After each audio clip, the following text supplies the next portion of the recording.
Welcome to the Defense and Aerospace Report. I'm Vago Muradian on the morning of the election of Donald Trump as the 45th President of the United States. And we are doing a series of interviews with top folks across Washington to talk a little bit about the new president and what his agenda has to be. And we're meeting with an old friend of mine, Michael Herson, who is the top guy here at American Defense International, one of the top defense lobbyists in town. Michael, thanks for joining us. Great. Really happy to be here. Thank you. Obviously, an early night for everybody as the process was going on. Obviously, all eyes are on the what the agenda for the new administration is going to be, and certainly what the top players are going to be. Mm-hmm. I know that you keep your fingers on that pulse, and we're going to talk many more times over the coming weeks. Mm-hmm. But what is the leading thinking on who are some of the folks who are going to fill some of these top jobs?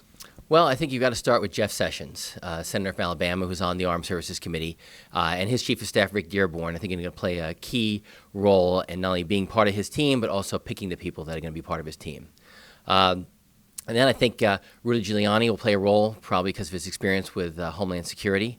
But a lot of those folks still need to be figured out. I think Duncan Hunter, obviously a member of the Armed Services Committee and also chairman of the Coast Guard Subcommittee, was an early supporter of Donald Trump, will be a key part of his team. Randy Forbes is also being mentioned as another key part of his team. So I think we're going to start to see that develop now in the coming weeks. Is it going to be a challenge that so many Republicans in March signed a letter saying very publicly, sort of denouncing the candidate, their candidate, a lot of prominent Republicans? Is that going to complicate filling some of these jobs because there are hundreds and hundreds of jobs across the department?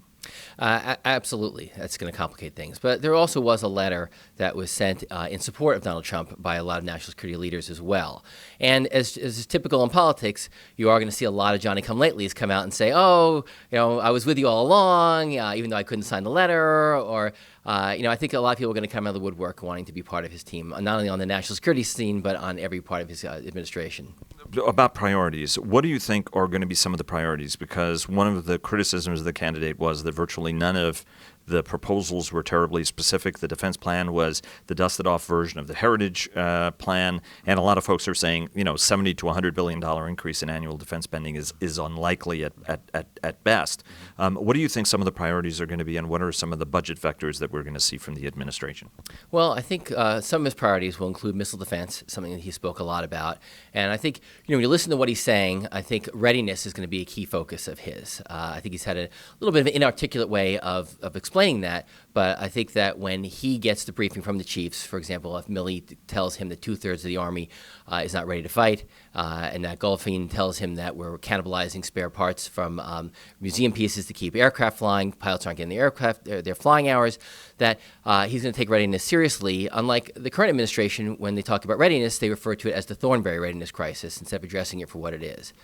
But there is the point that the Budget Control Act remains the law of the land, and so the administration would say, look, we are somewhat constrained by the Budget Control Act and balancing requirements, and we don't want to set bad precedent by loading up and larding up the OCO in order to carry and support things that are base budget items. You're absolutely right. That regardless who the president is, that they're going to find their hands tied, would have found their hands tied by the Budget Control Act, not just with defense, but with everything that they want to do. So I think when we hear a lot of repeal and replace when it comes to Obamacare, I think we're going to have to start hearing some repeal and replace when it comes to the Budget Control Act, because I think the president's going to see that his hands are tied from day one, and hopefully that he'll take a leadership position on this to say, here's what we need to do, and here's how we're going to go about doing it. And I think Congress will be in a position to follow his lead. Who are going to be some of the top players? Do you see any major shifts in the committee assignments? I mean, obviously Sessions would move off, but do you see the assignments remaining pretty much stable? Yes, I think in the national security world, they're going to be very stable with some minor changes. We're going to see on the House side, Rodney Frelinghuysen is likely to be the next chairman of the Full Appropriations Committee. So the Defense Subcommittee will most likely be filled by Congresswoman Kay Granger from Texas. Michael, thanks very much for joining us, and we look forward to talking to you over the coming weeks and months. I'm looking forward to it as well. Thanks so much.